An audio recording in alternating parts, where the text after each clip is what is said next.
Bien, amados hermanos, los saludamos en el nombre de Jesús. Que la paz y el amor de Dios esté habitando una vez más en vuestros corazones. En este día hermoso, maravilloso, vamos a estar compartiendo un tema en cuanto a nuestro Señor Jesucristo. Pero el tema tiene que ver, el título es importante porque hemos asignado un título, la cruz del medio. Bueno, la cruz del medio implica de que, como usted es de medio, hay otras cruces que circundan sobre esta cruz, digamos la cruz mayor, la cruz de Jesucristo. Entonces vamos a hablar de este tema y por lo cual les invito a abrir con ustedes la página del Evangelio según San Lucas, el capítulo 23, en los versículos 32 al 34. Libro de Lucas, capítulo 23, versículos 32 hacia el 34. Y la palabra del Señor la leemos en nombre del Padre, del Hijo y del Santo Espíritu, y dice así. Llevaban también con él a otros dos que eran malhechores, para ser muertos. Y cuando llegaron al lugar llamado de la Calavera, le crucificaron allí y a los malhechores, uno a la derecha y otro a la izquierda. Nuevamente en 32 y 33. Llevaban también con él a otros dos que eran malhechores para ser muertos. Y cuando llegaron al lugar llamado de la Calavera, le crucificaron allí y a los malhechores, uno a la derecha y otro a la izquierda. Bien. Vemos aquí la historia que todos conocemos, ¿no? La historia de la crucifixión, la historia donde nuestro Señor Jesucristo comenzó a absorber la podredumbre moral del mundo, ¿no? Y se hizo maldición para hacer una bendición a cada uno de nosotros, ¿no? Y es importante que nosotros que hemos sido beneficiados en el sacrificio de Jesucristo, sepamos todos los pormenores que circundan sobre nuestra salvación, el costo de Jesús para salvarnos. Y es importante también que conozcamos detalles en cuanto a la crucifixión, porque en este tema de la cruz del medio podemos entender nosotros que la figura de Cristo en medio de dos criminales representa la fotografía soteriológica más patética e importante del misterio de Cristo. Ahí vemos el máximo reflejo del amor, de la luz de Dios, en medio de las tinieblas representadas por dos malhechores, uno a la izquierda y el otro a la derecha. Entonces vemos ahí un cuadro importantísimo que nosotros recurrimos a nuestra imaginación y vemos la Biblia y podemos usar la imaginación para ver una representatividad un poco más real utilizando nuestra imaginación. Y dejamos por un momento, breve segundo, de ser unos simples espectadores para ser unos actores. Y si es posible, ponernos ahí en esos dolores que está experimentando el Señor Jesucristo por causa de nosotros, ¿no? Es decir, bueno, por un segundo mi imaginación va a tomar una actitud de carácter expiatoria, no como salvadores, sino para sentir el costo de expiación que le costó a Jesucristo, ¿no? Tratar de experimentar imaginariamente el clavo, ¿no? La espina, los azotes, el lanzazo que experimentó nuestro Señor Jesucristo, ¿no? Para tomar más conciencia del valor de la salvación que tanto le costó a nuestro Señor Jesucristo. Entonces, vemos allí, como dice la Biblia, dos malhechores, uno a la izquierda y el otro a la derecha. Bueno, cuando leemos la Biblia y encontramos aquí la frase malhechores, pero en Mateo 27:38, vemos ahí que Mateo describe a estos malhechores como unos ladrones. Y había una diferencia abismal. ¿Por qué? Porque si vamos al contexto, digamos, etnográfico en cuanto a la cultura de aquellos tiempos en Roma, pues los romanos nunca crucificaban a ladrones. La crucifixión no era para aquellos que hurtaban, no. La crucificación era para gentes que cometían unas rebeliones de carácter político, ¿no? Unos revolucionarios sociales, unos subversivos, ¿no? Y Jesús fue condenado por subversión, por ser en la óptica romana, era un hombre sedicioso, era un rebelde político en ese contexto político por la cual fue juzgado, porque los fariseos, los judíos, nunca pudieron acusarlo en una connotación espiritual. ni teológica, ni doctrinal. Porque siempre cuando lo acechaban con preguntas capciosas, siempre Jesucristo les respondía con precisión, con certeza, convicción, certeza y confianza en el escrito está. O sea, siempre lo menciona las preguntas. No había manera como acorralarlo, cómo destruirlo. Eran leones que rugían también contra nuestro Señor Jesucristo. El fariseísmo buscaban que asesinarlo de una u otra manera. No pudieron matarlo con piedras, porque nunca le dieron una falta que agraviase los estamentos, los estatutos, los decretos, los mandamientos, las ordenanzas de la palabra de Dios, de la Tanaj, de esos tiempos. Entonces buscaron algo que pudiera ameritar una muerte de Jesucristo. Y como no lo hicieron en un contexto de carácter teológico, en un contexto de carácter doctrinal, en un contexto de carácter escritural, pues buscaron un contexto sociopolítico. Y se aferraron a las leyes de Roma, en las cuales la pena capital no era por robo ni hurto, cosas que nunca iban a encontrarle a Jesucristo. Jesús era un cordero sin tacha, ¿no? Impecable, ¿no? Integridad total. Nunca iba a encontrar, como tampoco lo encontraron los sátrapas, los gobernadores, los capitanes, los príncipes del tiempo de Babilonia en el tiempo de Daniel, que no encontraron ni una tacha en él. Entonces lo buscaron en relación al Dios verdadero. Ahí sí que lo agarraron, pero no pudieron alcanzar con sus propósitos porque el que se somete a Dios, cuando cavan fosa para un siervo de Dios, en esa fosa caen. Así como en el tiempo de Mardoqueo, cuando Mardoqueo querían que Amán prepara una horca para colgar a Mardoqueo. Eso se ve en el libro de Esther. ¿Y qué pasó? Que la misma horca que preparó Amán para Mardoqueo, en esa mismísima horca Amán fue colgado. Bien decía el proverbio, ¿no? De que cava foso, en el cae. Entonces, no encontraron vocación de carácter teológico, no encontraron una vocación de carácter doctrinal en la cual pudiesen acusar a Jesucristo de blasfemia o de herejía o de irse contra la ley mosaica.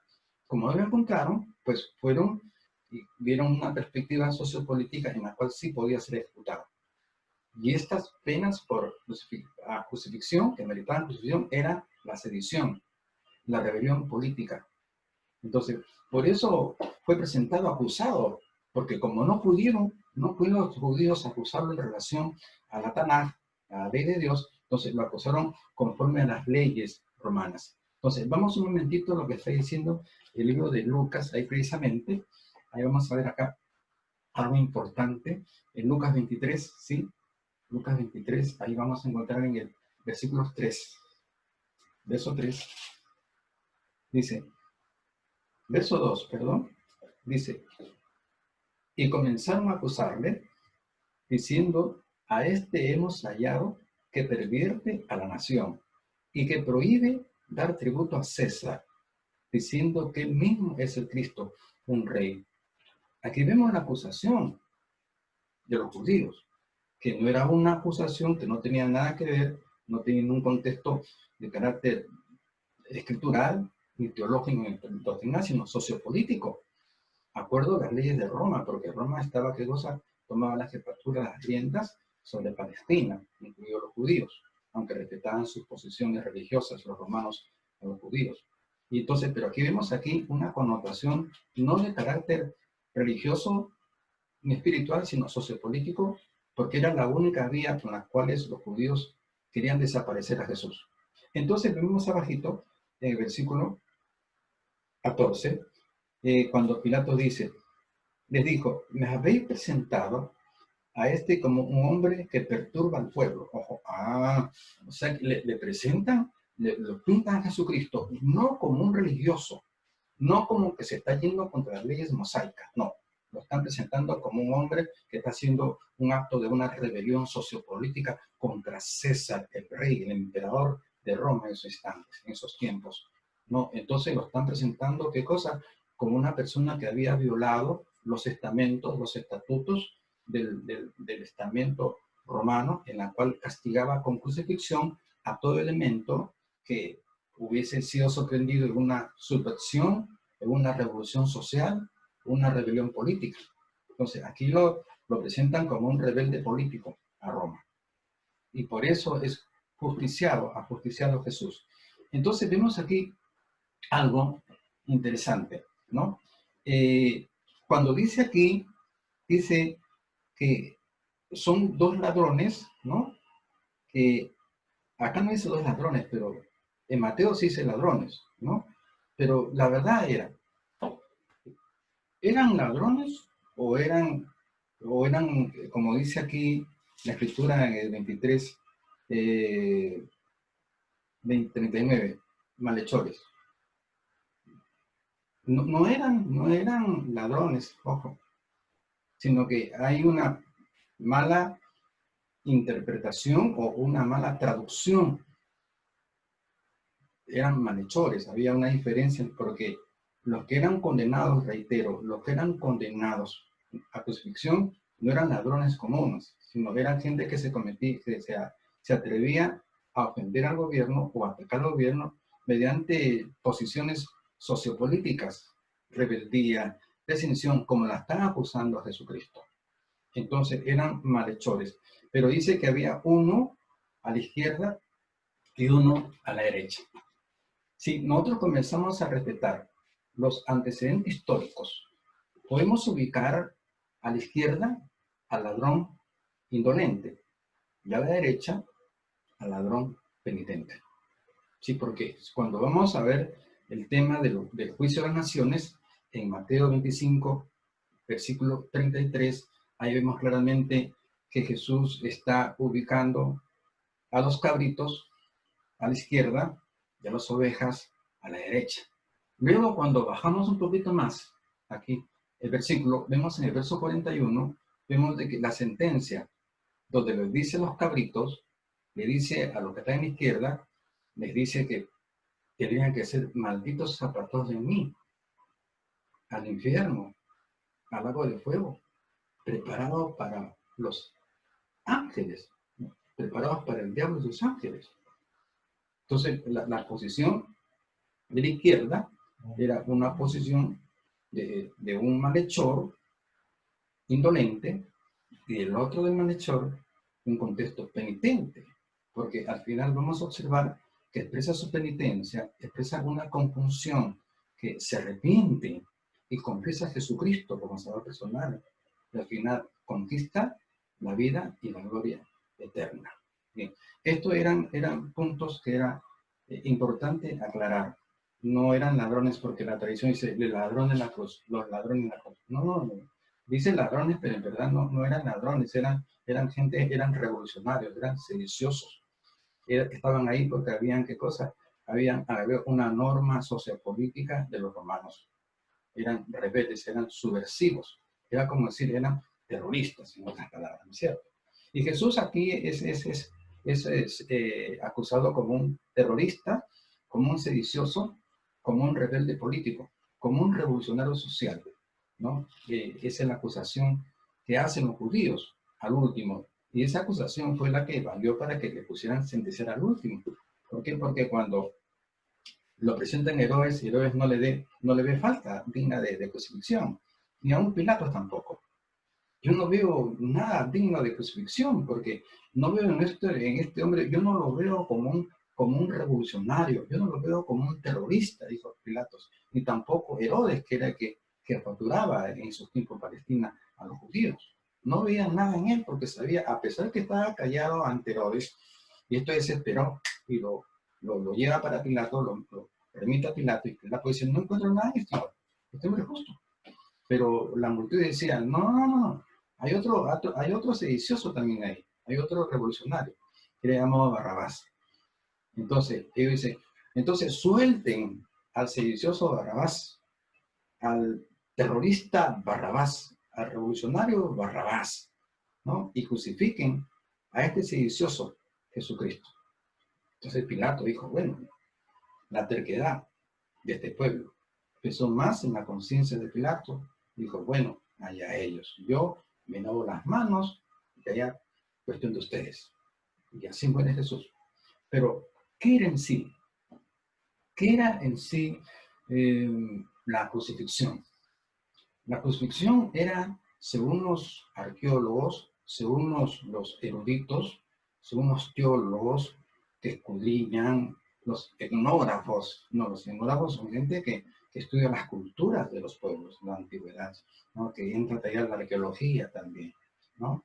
La antropología, ¿no? Muchos estudiosos llegan a conclusiones que la crucifixión fue una invención persa, una invención persa y que fue diseminada por Alejandro Magno, el gran conquistador, uno de los grandes conquistadores del mundo de la antigüedad, Alejandro Magno, Alejandro el Grande. Él conquista a los persas, ¿no? Y él comienza a observar esta pena capital que utilizaban los persas en cuanto a la crucifixión, a crucificar a la gente, asesinos, etcétera, ¿no? Y él observa también, según los estudiosos, según las crónicas de estudiosos eruditos, dicen que los persas, ellos colocaban una especie de un cuerno de madera llamado cuerno de rinoceronte, que lo ubicaban, lo internaban a la altura de la entrepierna de los ajusticiados. Entonces colocaban ese perno que prácticamente que soportaba el peso de la entrepierna del cuerpo del ajusticiado. Pero al cavar 1,20 m de profundidad para que la cruz se mantuviese en estado perpendicular vertical, pues tenía que cavarse 1,20 m. Entonces, que era de manera horizontal puesta la cruz con el reo y eran levantados por cabos, por sogas, hasta que entraba en una perpendicularidad perfecta y caía al hoyo. Entonces, cuando caía en el hoyo, hacía contacto el suelo con los genitales del ajusticiado.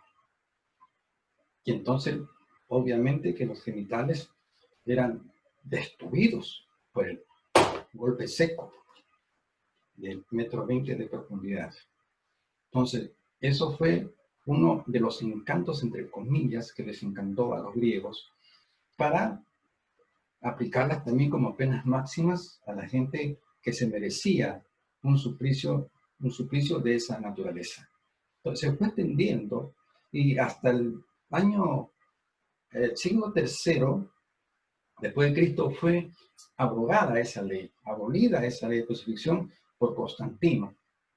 Y la aboga, la pulveriza antes de que tomase control del pueblo cristiano de la época, antes que tomara las jefaturas directrices Constantino. Ya abrogó la pena de la crucifixión. Pero según lo que se ha leído en las crónicas, era un tormento, pero indescriptible. Y ahí fue molido nuestro Señor Jesucristo. Como que se cumple también lo que dice Isaías capítulo 53, del verso 3 hasta 5. Varón de dolores, experimentaron quebrantos y molido por nuestros pecados.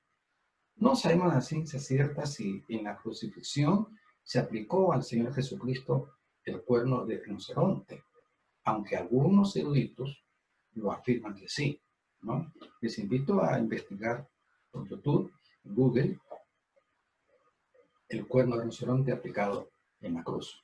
Entonces van a encontrar, van a investigar y es algo muy interesante, ¿no? Muy interesante porque los demás recuentos históricos, cuando describen los sufrimientos que ocasionaban ese calvario de la crucifixión, fueron verdaderamente indescriptibles. Eso fue lo que sufrió Jesucristo por usted y por mí, por todos nosotros.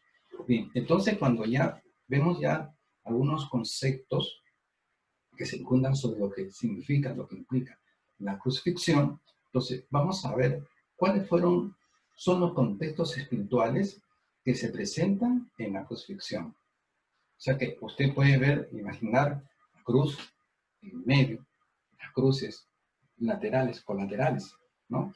Hay una cruz a la izquierda y hay una cruz a la derecha, que implica, ¿no?, dos tipos de personas en el mundo, pecadores, obviamente, pero un pecador de un contexto indolente y otro pecador de contexto penitente, que es una figura que la trasladamos no solamente de una manera imaginaria, sino en un contexto bíblico, en el tiempo escatológico, cuando Jesús está hablando y dice que a la izquierda estarán los cabritos y a la derecha estarán las ovejas, y los cabritos serán sentenciados al lago de fuego. Y la pregunta, pues, tiene que ver, ¿dónde estaré yo en la posteridad? Si estaré en el ala izquierda o estaré yo en la ala derecha. ¿Soy un cabrito o soy una oveja? ¿Cómo conocer que yo soy un cabrito o una oveja? Entonces, observamos a mí, entonces, ¿cuáles son los contextos espirituales que se presentan en la crucifixión? ¿No? Y vamos a ver qué representa la izquierda y qué representa la derecha, cuáles son las características de uno y las características de los otros, para ver si nosotros nos ubicamos en el ala izquierda o en el ala derecha. Pero antes vamos a tratar de desarrollar esta pregunta: ¿cuáles son los contextos espirituales que se presentan en la crucifixión? ¿No? Entonces, en esos contextos de la crucifixión, donde vemos en cuadro de 3 crucifixiones, ¿no? Jesús en el medio, ¿no? Las alas izquierda y derecha, ¿no? ¿Cuál es el contexto? Hay un contexto, allí vemos un contexto, primeramente, un contexto de expresión y otro contexto de absorción. Cuando hablamos de que el contexto del Calvario, donde están las 3 cruces, hay un contexto de expresión, porque hay un contexto de expresión de un pecado en su contexto penitente y un pecado también en su contexto indolente. El pecado, la expresión del pecado en su contexto indolente corresponde a la izquierda. Y la expresión de pecado en su contexto penitente corresponde a la derecha. O sea que al malhechor que posteriormente se va a arrepentir, ¿no? Entonces, pero esa es la expresión. ¿Y dónde viene la absorción? Que Jesús comienza a absorber los pecados, no del indolente, sino del penitente. Sí, Jesús murió por todos, sí, por todos, sí. Pero no murió por lo que están a la izquierda. No es el mismo entender. Es decir, que Jesús murió por todos, sí. Por todos, sí. Sí, por todos aquellos que él sabía que se iban a arrepentir, iban a dejar sus pecados. Dios omnisciente sabe. ¿No? Él conoce quiénes serán salvos y quiénes no. No que determine quiénes son los salvos y quiénes no. No, no, no, no. No, no, no. Él sabe, no determina. La salvación o perdición la determinamos nosotros con nuestras actitudes. Dios es caballero. El que cree será salvo. El que no cree será condenado. No determina. Nosotros determinamos. Jesús pone la pelota expiatoria, la pelota redentora, la pelota o el balón soterológico, lo pone en nuestras manos. Y nos dice, patea el penal. Si metes gol, gloria a Dios. Si lo fallas, ya sabemos lo que nos espera. Entonces, ahí estamos, las 2 expresiones, ¿no? Y Jesús está muriendo su muerte. ¿A quién cobra? ¿Cobran de la izquierda o cobran de la derecha? ¿Quién se salvó? ¿El de la derecha o de la izquierda? Jesús, ¿por qué murió? Por todos, sí. Pero murió por los que se iban a arrepentir. Por ellos. Porque Jesús dijo en el Señor, yo no doy lo santo a los perros, y tampoco ustedes den vuestras perlas a los cerdos. Es que Dios no puede ser burlado. Dios muere a todos como una opción, muere como una opción total a todos, pero no salva a todos. Es decir, la muerte de Jesús murió, pero esa muerte, bueno, como Jesús murió por mí, bueno, yo voy a hacer lo que me da la gana, porque ya pagó el precio. ¿Es así? ¿Es así? Aún nosotros siendo salvos, podemos perder nuestra salvación, ¿sí? Mientras hay vida y esperanza. Eclesiastés 9:4 dice claramente, aún hay esperanza entre todo aquel que esté entre los vivos, porque mejor es perro vivo que no muerto, dice. ¿Sí? Y la Biblia dice en Proverbios 11:7, dice, cuando muere el hombre impío, perece su esperanza.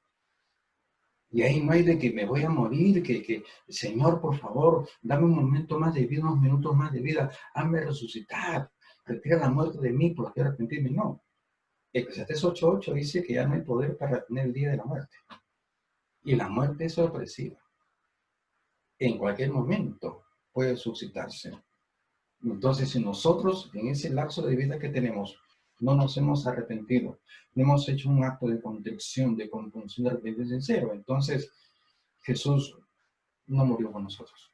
Nos dio una opción, pero Él ha muerto por todos los que lo aceptaron, por todos los que hicieron conforme a sus requerimientos de fe y arrepentimiento. Los que no. Entonces, si bien es cierto que murió por todos, o sea, significa que le dio opción a todos. Pero ¿a quién salva el sacrificio de Cristo? A los que se arrepienten, a los que creen. En otras palabras, en el contexto que estamos hablando de la crucifixión, Él murió por los que están a la derecha, no por los que están a la izquierda. Por eso que cuando vemos una perspectiva escatológica en el juicio del trono de las naciones, ahí donde vemos en Mateo 25:33, y luego vemos en el versículo capítulo 25, verso 41, que irá a la izquierda los cabritos a fuego. A fuego. A fuego.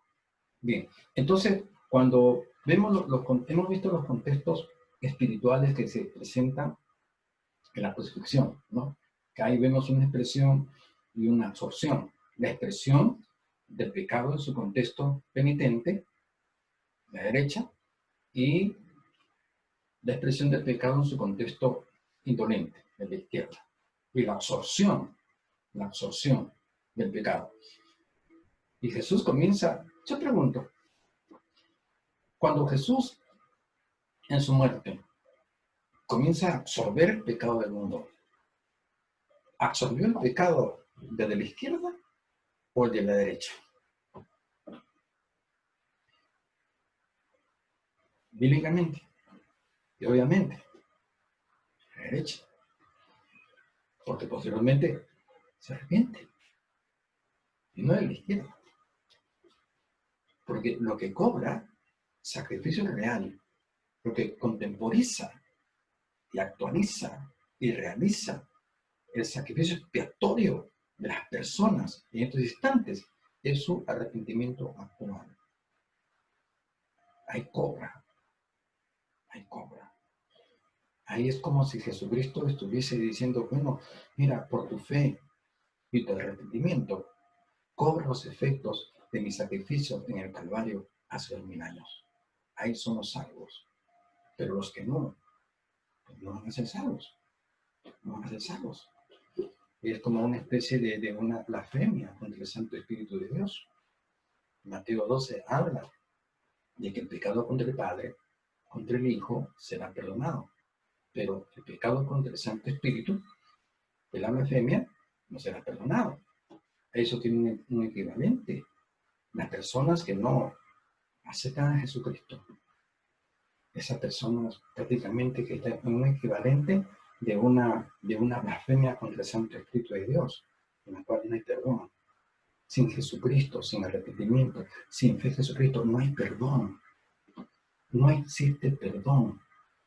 En el libro de Hebreos, capítulo 6, versículo 4 hacia abajo, dice que es imposible que los que una vez fueron iluminados y conocieron, manifestaron y extendieron el don de gracia, se refiere a los judíos que se convirtieron al cristianismo, pero luego retrocedieron atrás al judaísmo. Entonces ya no creyeron ellos en el sacrificio de Cristo en el Calvario, sino que ahora están nuevamente con sus animalitos sacrificando. Entonces, si ellos despreciaron el sacrificio de Cristo, ya era imposible alcanzar salvación. Por eso que dice, es imposible que los que una vez fueron iluminados y por aquí y por allá y recayeron, sean una vez más, ¿qué cosa? Restaurados en gracia.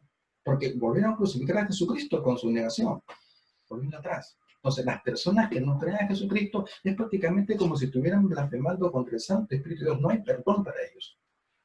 Pero mientras hay vida, hay oportunidad. Jesús todavía sigue esperando. Como decía el 79:4, dice, aún hay esperanza entre todos aquellos de los vivos. Mejor esperar que los muertos. Bien, entonces cuando vemos esta expresión, vemos las expresiones, ¿no? Del ladrón, ¿no? La expresión penitente, perdón, ¿cómo se llama? De este sedicioso, ¿no? Una expresión penitente, y la otra es una expresión indolente, ¿no? Más que indolente, ¿no? Ofensivo, esa expresión, ¿no? Indolente de este hombre sedicioso, ¿no? Entonces, ahí estamos viendo aquí dos características muy importantes y estamos profundizando un poquito en cuanto a la salvación. ¿Quiénes son los que reciben la salvación? Jesús murió por todos, ¿sí? O sea que dio una opción universal. El sacrificio de Cristo es una opción universal para todos, sin excepción de razas, colores, etnias, etc. Pero solamente es exclusiva para la gente que se arrepiente de corazón y cree en Jesucristo como Salvador personal. Bien, ahora, ¿cuáles eran las características del pecador indolente? Porque hablamos del pecador indolente, el de la izquierda, y el pecador penitente, el de la derecha. A ver, ¿cuáles son las características del pecador indolente, el de la izquierda? A ver, Lucas capítulo 23, 39. Veamos. Lucas 23, 39 dice, y uno de los malhechores que estaban colgados le injuriaban diciendo, si tú eres el Cristo, sálvate a ti mismo y a nosotros. Le injuriaba. Uno, o sea, el que estaba en la izquierda, le injuriaba. ¿Qué es injuriar? La injuria es una ofensa, es un insulto al honor o a la dignidad de una persona. Y estaban injuriando a Jesús, el de la izquierda. No, lo ofendía, insultaba, ¿sí? Lo insultaba, tú quién eres, etcétera. Lo denigraba a Jesús. No creía en él, no creía en él, ¿no? Y es más, este injuriador, ¿no? Le dice lo siguiente, estamos en el versículo 39, y uno de los malhechores que estaban colgados le injuriaba, diciendo, si tú eres el Cristo, sálvate a ti mismo y a nosotros. Cuando le dice, si tú eres el Cristo, el injuriador dice, si tú eres el Cristo, sálvate a ti y a nosotros. No tiene un contexto de duda. Si tú eres, a ver, si tú eres, a ver, sálvate porque estoy dudando. No.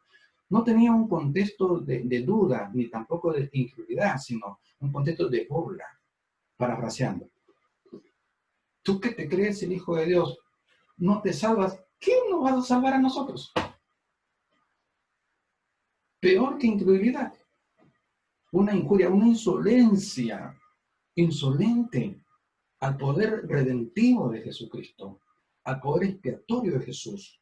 Y entonces cuando nosotros comenzamos a sentenciar a Dios, porque aquí está sentenciando a Dios como inoperante, como un incapaz, que ni siquiera podía salvarse de sí mismo, mucho menos a ellos que estaban en igual situación. Entonces, a veces nosotros cuando sentenciamos a Dios como indolente, lo calificamos a veces como inoperante, por medio de la incredulidad. Estamos insultando su deidad. Cuando decimos, bueno, nosotros, ojalá pues que Dios, no, bueno, si el Señor quiere, no, oiga, pero no, yo he orado bastante, bueno, pues si Dios no responde, pues será la voluntad de Dios. Oye, eso ofende a Dios. Eso insulta a Dios.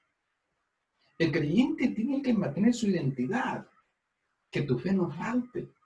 La identidad cristiana está tejida, hilvanada, esculpida en la fe absoluta en Dios. Esos que creyeron en la antigüedad no vieron la gloria prometida, pero al final alcanzaron. Pasaron años, no la vieron, pero creyeron, murieron creyendo. Y entonces nosotros cuando estamos dudando, cuando estamos nosotros poniendo en tela de juicio la misericordia y el poder de Dios, entonces es una manera de que estamos en la posición de la izquierda de este hombre que estaba injuriando a Jesús, que no creía que él era el Salvador. ¿Qué vas a hacer, Salvador? No puedes salvarte tú, menos a nosotros. Una insolencia, ¿no?, al poder y misericordia de Dios. Y entonces estaríamos nosotros como Tomás. En San Juan capítulo 20, del 26 al 29, vamos a ver este tipo de injuria, ¿no? Esta ofensa a Dios, esta insolencia contra Jesús. En el caso de Tomás, pues Tomás pues, no estaba cuando Jesús sopló sobre los demás. Y entonces, después le dijeron, oye, hemos visto al Señor Jesús. Y Tomás dijo, oye, si yo no lo veo, no lo palpo, no lo toco, y meto mis deditos en su llaguita, no voy a creer. Yo soy un poco escéptico, así que no me vengas con cuentos, ver para creer. Entonces, luego se aparece Jesús. Ahí vamos a lo que dice la historia. En San Juan capítulo 20, versículo 26 hacia el 29. San Juan capítulo 20. Sí, vamos a encontrar una historia muy bonita, ¿no? Porque a veces estamos como Tomás, estamos ofreciendo a Dios, ¿no? Aquí está. Dice, ajá, dice, aquí vemos aquí, capítulo 20, verso 21, perdón. Entonces Jesús les dijo otra vez, pasa a vosotros, como me envió el Padre, así también yo os envío.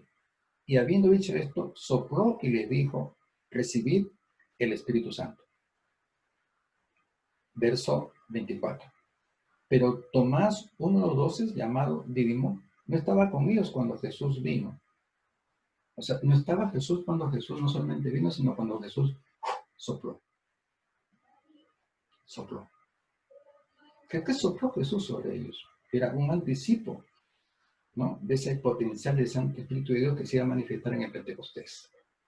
Sopla características de él. Sopla las características del Santo Espíritu de Dios. Sopla amor, gozo, fe, paz, paciencia, templanza, bondad, mansedumbre, benignidad, que son 9 manifestaciones del fruto del Santo Espíritu de Dios. Un anticipo de la gloria del Espíritu Santo en el carácter del creyente. Pero no estaban, no recibió el soplo. Entonces dice, en el versículo 25, estamos en San Juan 20, verso 25, le dijeron pues los otros discípulos, le dijeron, al Señor hemos visto, que le dijo, si no viere en sus manos la señal de los clavos, y metiere mi dedo en el lugar de los clavos, y metiere mi mano en su costado, no creeré. 8 días después, estaban otra vez sus discípulos dentro y con ellos Tomás. Llegó Jesús estando las puertas cerradas, y se puso en medio y le dijo, paz a vosotros. Luego dijo Tomás, pon aquí tu dedo y mira mis manos, y acerca tu mano y métela en mi costado, y no seas incrédulo, sino creyente. No seas incrédulo, sino creyente. Reprende, no exhorta, sino reprende a Tomás. Y luego dice 28 y 29. Entonces Tomás respondió y le dijo, Señor mío y Dios mío. ¿Y qué le contestó Jesús? Jesús le dijo, porque me has visto, Tomás, ¿creíste? Bienaventurados los que no vieron y creyeron. ¿Qué perdió ahí Tomás? Tomás perdió bienaventuranza. ¿Qué es un ser bienaventurado? Sumamente feliz.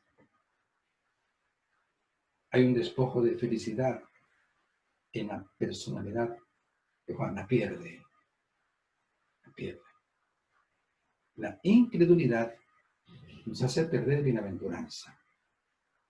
Es imposible que sin fe nosotros podamos ver la gloria de Dios. Le dijo Jesús a Marta y a María, ¿no te he dicho que si creyeres verás la gloria de Dios? Esto podría decirle Jesús al ladrón de la izquierda, o perdón, al sedicioso de la izquierda. Oye, ¿por qué dudas? Cree para que veas mi gloria. Puede decirle.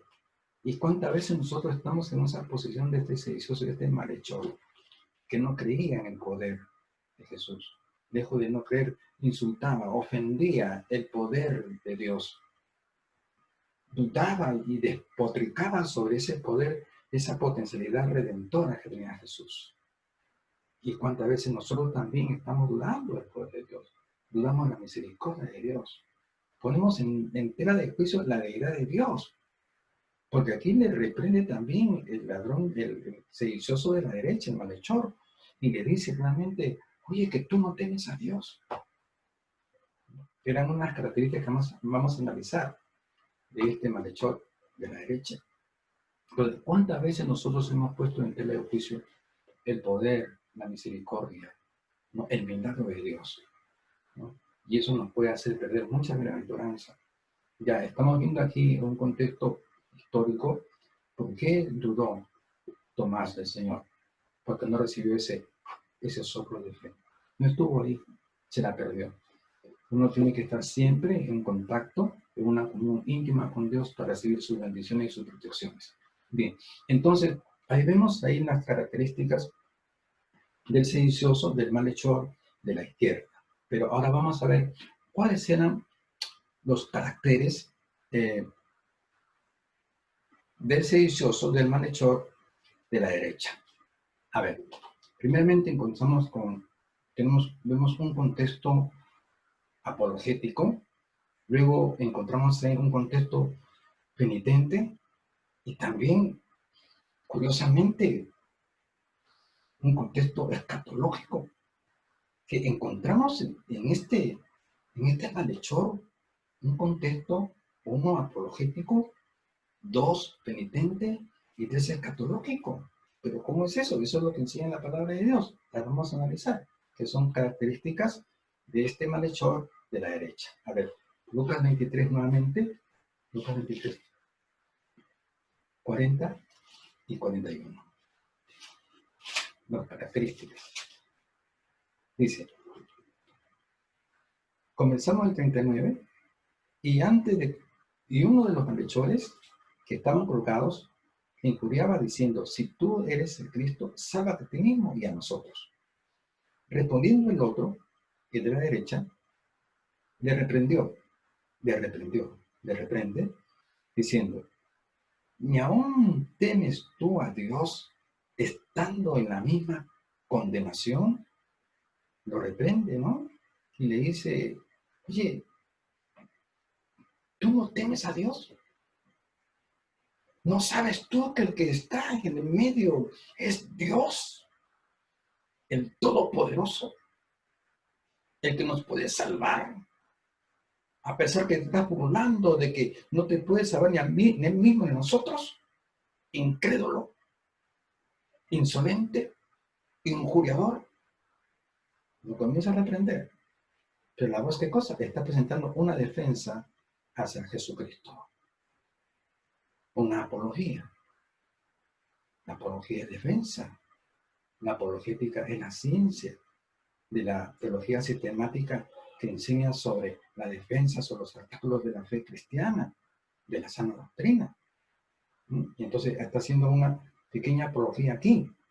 Y vemos más abajito, donde le está diciendo en el verso 41, nosotros la verdad justamente padecemos porque recibimos lo que merecemos nuestros hechos, mas este ningún mal hizo. ¿O está defendiendo? ¿No temes a Dios? Ya está identificando a Jesucristo como Dios. No ha hecho ningún mal, es justo.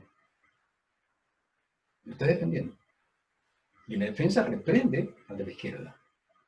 Entonces vemos un contexto apologético en este malhechor de la derecha. Segundo, vamos a ver el contexto y el carácter penitente. Leemos lo que dice. Aquí estamos en el 41. Nosotros a la verdad justamente padecemos, ¿sí? Porque recibimos lo que merecieron nuestros hechos. ¿sí? Está reconociendo que es justo que la justicia romana los haya castigado, porque está reconociendo su delito de sedición, ¿sí? Está reconociendo, o sea que prácticamente el hombre se está arrepintiendo. ¿Sí? Hay un contexto y un carácter penitente. Y el carácter penitente, firmemente, el primer paso es reconocer la falta, porque el arrepentimiento tiene 4 puntos. Primero, uno reconoce la falta. 2, se compunge por la falta, como vemos en el libro de los Hechos, en el capítulo 2, 37, cuando Pedro está ministrando y los judíos aceptan que ellos dieron voto de muerte para Jesús, que utilizaron un truco o una medida sociopolítica para que Jesús fuese crucificado. Ellos se compusieron de corazón. Compunción viene una palabra griega muy importante que significa profunda tristeza y vergüenza por haber cometido una falta. Se compungieron. Primero reconocen, luego se compungen, luego confiesan. ¿Qué haremos? Y luego viene cuando Dios ve el deseo de no tropezar con la misma piedra. Entonces viene el perdón. Primero es el reconocimiento de la falta. Segundo, la compunción por la falta. Luego la confesión por la falta. Y luego el interés interno de apartarse de la falta. Porque la Biblia dice en el libro de Proverbios 23, no dice claramente de que el que confiesa su pecado y se aparta, alcanza misericordia. Entonces, para encontrar la misericordia de Dios, no solamente hay que confesar o reconocer la falta, hay que compungirse por la falta, hay que confesarla en estado de compunción y que Dios ve en nuestros corazones el deseo de no tropezar nunca jamás con la misma piedra. Ahí se alcanza misericordia. Y aquí está el primer paso penitente, ¿no? Está reconociendo nosotros merecemos estas cosas. Sí. Si está reconociendo su falta ante la autoridad terrenal, ¿cuánto más no la iba a reconocer ante la autoridad divina, que era Jesucristo, el que estaba acostado? Por eso que vemos ahí un carácter no solamente apologético y defensa en este sedicioso, sino que también estamos viendo un carácter penitente. Está expresando ya los visos, las características de un verdadero arrepentimiento, una actitud verdaderamente y genuinamente penitente. Entonces, cuando vemos aquí en la reprensión que la hacen, nuevamente vemos el versículo 40, dice, respondiendo, el otro le respondió diciendo, ¿ni aún temes tú a Dios estando en la misma condenación? Claro, o sea que los 3 habían sido juzgados por Roma por el mismo delito de sedición, porque estos malhechores no eran creyentes profesos, ¿no? No, no hayan sido juzgados ahí por robo, por otras cosas, ¿no? Sino por sedición, por ser revolucionarios sociales contra Roma, ¿no? Tú estando en la misma posición, eres un sedicioso como él ha sido acusado de sedición, no estamos en la misma situación, que no temes tú a Dios. ¿Sí?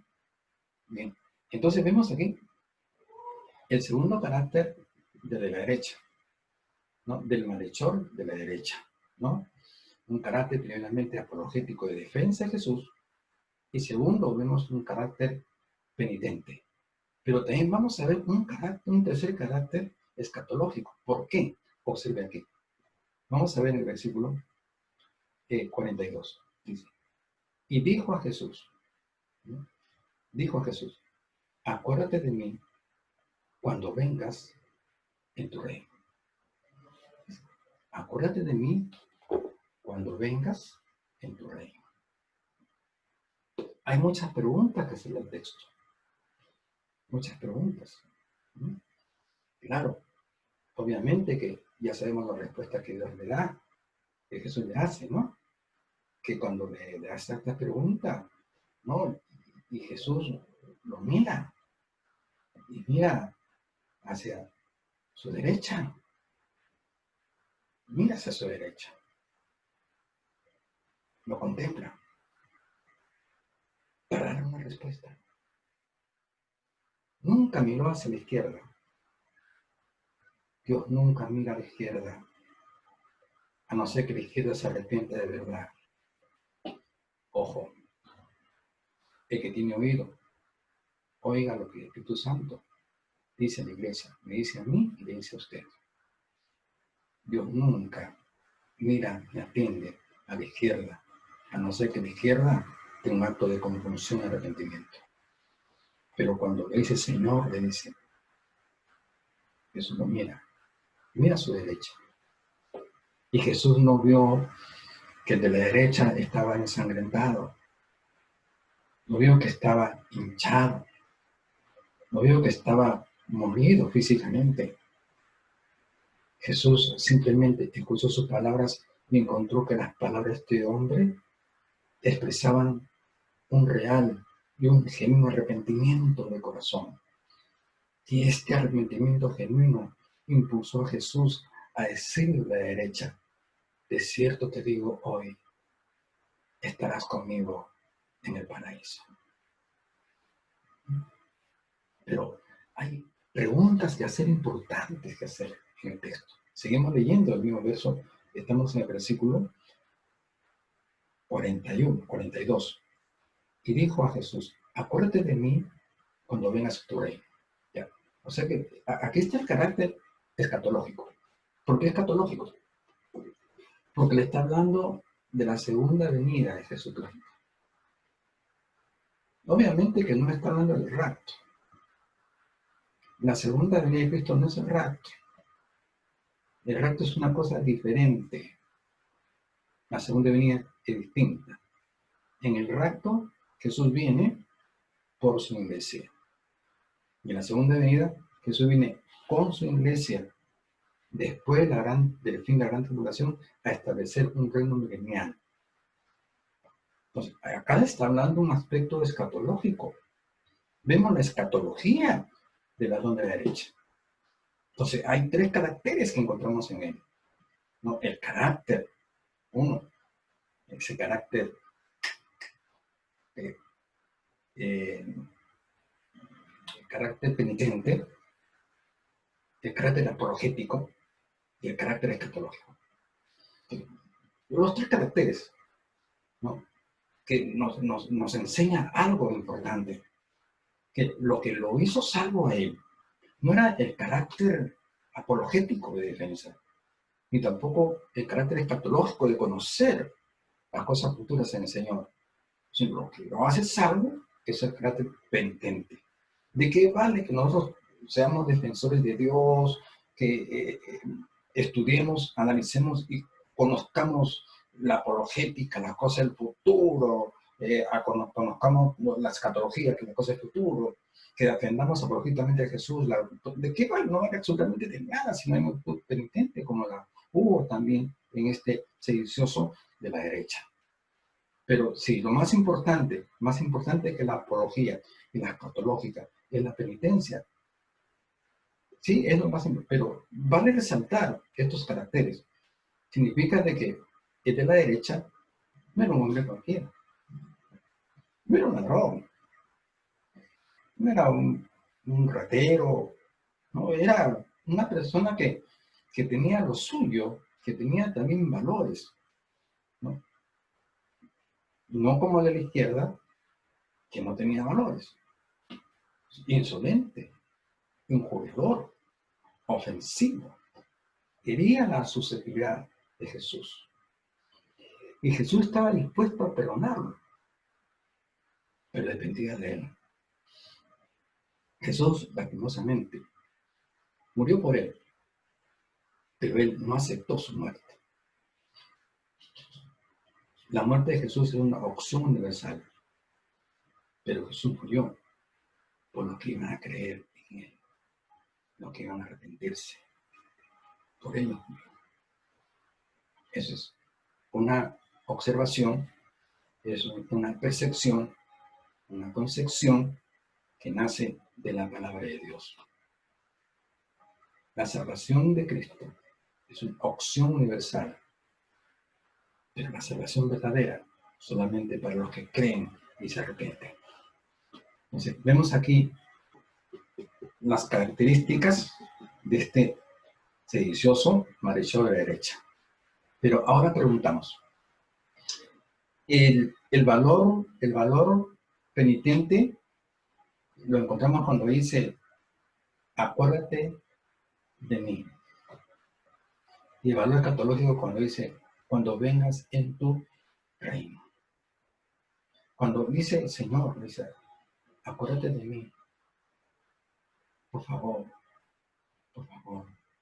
yo creo en ti. Tú eres el Hijo de Dios. Y tú vendrás en tu reino. Señor, yo me arrepentí de lo malo que hice en la sociedad romana. Merezco estar aquí, Señor. Pero ahora yo quiero pagar mis faltas contigo, que tú eres la autoridad del cielo, Señor. Por favor, acuérdate de mí, me arrepiento de todo lo malo. Se está convirtiendo. ¿Y cuál fue la respuesta de Jesús? Verso 43. Dice, entonces Jesús le dijo, de cierto te digo, que hoy estarás conmigo en el paraíso. De cierto te digo que hoy estarás conmigo en el paraíso. Bueno, aquí hay otros errores de traducciones también. Porque la mayoría pues ha pensado, ¿no? Bueno, piensan así lo que está en una etapa de transición teológica, ¿no? De transición eclesial, que no han podido escuchar o averiguar o investigar, ¿no es cierto?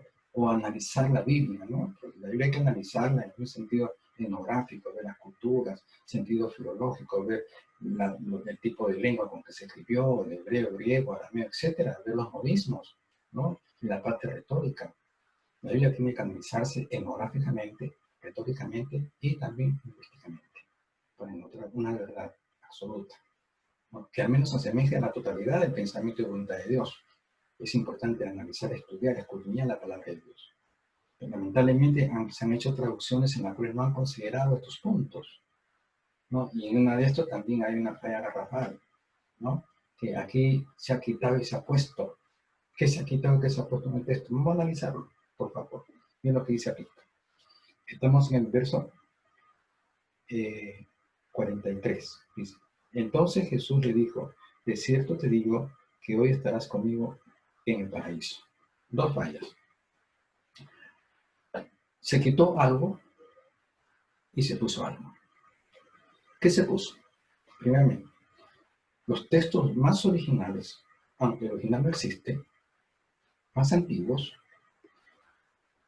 dicen esto. Voy a parafrasear. Dice, versículo 43. Entonces Jesús le dijo, de cierto te digo hoy, de cierto te digo hoy, coma, estarás conmigo en el paraíso. De cierto te digo hoy, coma, estarás conmigo en el paraíso. Ese es el más original. Ese es la neta, como diría un mexicano. Entonces, ¿qué se le quitó y qué se le añadió? Acá se le añadió la palabra qué. ¿Y qué se le quitó? La coma. Nuevamente vemos. 43. Entonces Jesús le dijo, de cierto te digo que. Eso es una añadidura. En lo más original no existe el qué. Y luego dice, hoy estarás conmigo. El hoy se le quitó la coma. Se le añadió el qué. Se le quitó una coma. Entonces, ese qué que se le aplica y esa coma que se le quita, entonces transfigura una realidad. Transfigura la verdad de Dios. Y cuidado, Apocalipsis tiene una sentencia que hay de aquel que le añade o le quita. No en un contexto, digamos, literario, gramatical, de letra por aquí. No, porque hay traducciones que son sinónimos, hay pleonasmos que son lícitos, sino que maldito el que le quita la esencia y le añade esencia. Entonces, al quitar y poner palabras, se le cambia la esencia a una realidad bíblica. Y entonces, ¿pones a pensar? cuán equivocados podemos estar al enseñar y decir que ese mismo día el sedicioso, el malhechor, se fue con Cristo al cielo. No, Jesús tuvo que estar 3 días muerto y abajo, compartiendo con los antiguos hombres de Dios que estaban depositados en el Hades, pero en lugar de reposo, no era tormento. Así que nos quedamos aquí y en la segunda parte vamos a complementar el estudio que estamos haciendo en cuanto a la cruz del medio. Y ojalá que esta pequeña meditación pues, nos haga meditar y tomar conciencia, ¿no?, del importante precio que Jesucristo pagó por nosotros, ¿no? Y también meditar si en estos momentos estamos a la izquierda o a la derecha de nuestro Señor Jesús. Dios le bendiga y será hasta una próxima oportunidad. Gracias.